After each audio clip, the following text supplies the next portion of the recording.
11th के student ध्यान दें। आज के इस वीडियो में मैं आपको वार्षिक परीक्षा के लिए रसायन शास्त्र का मॉडल पेपर बताने वाली हूं, जो हमारे पास अभी अभी आया। आपके लिए मोस्ट इंपोर्टेंट क्वेश्चन है इसमें, तो जल्दी से देखिएगा और कंप्लीट करिएगा। तो देखिए पहला प्रश्न है आपका। पहला प्रश्न है आपका, सही विकल्प चुनिए। तो एक पदार्थ में 80% कार्बन और 20% हाइड्रोजन है, वह पदार्थ होगा। तो C2H6 है। परिवर्ती संयोजकता प्रदर्शित करते हैं, तो संक्रमण तत्व।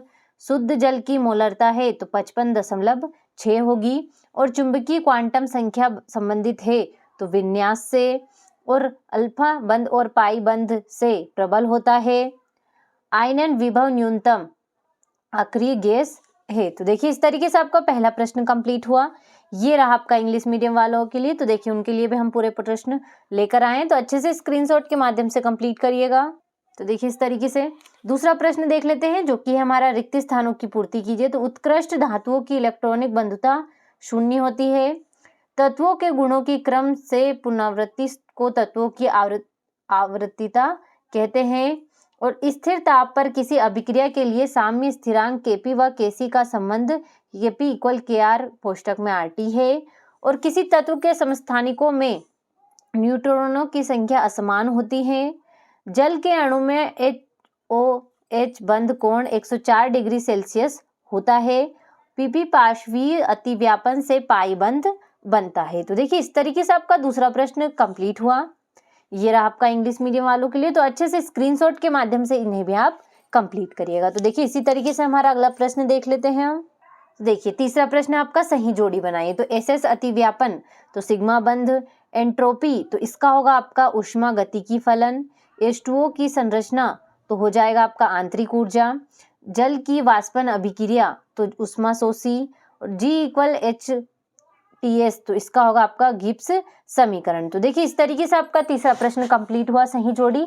ये रहा आपका इंग्लिश मीडियम वालों के लिए। तो अच्छे से स्क्रीनशॉट के माध्यम से इन्हें आप कंप्लीट करिएगा। तो देखिए चौथा प्रश्न है आपका, एक वाक्य में उत्तर लिखिए। तो देखिए पहला होगा आपका, बेंजीन अणु के प्रत्येक कार्बन में कौन सा संक्रमण पाया जाता है? तो sp3 संक्रमण। किस एंथैल्पी का मान सदैव ऋणात्मक होता है? एंट्रोपी क्या है? सोडियम किस ब्लॉक का तत्व है? इस तरीके से चौथा प्रश्न भी आप अच्छे से कंप्लीट करिएगा।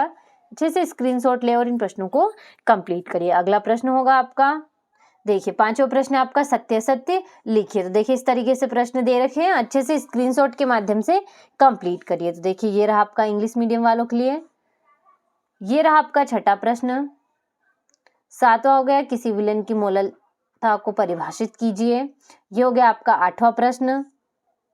अच्छे से स्क्रीनशॉट के माध्यम से इन सभी प्रश्नों को कंप्लीट करिए। मोस्ट इंपोर्टेंट क्वेश्चन ये आपके होने वाले हैं, तो बिना किसी डाउट के सारे प्रश्नों को अच्छे से कंप्लीट करें। तो देखिए 13वां हो गया आपका, 14वां, 15वां हो गया। ये हो गया आपका 16वां प्रश्न, 17वां।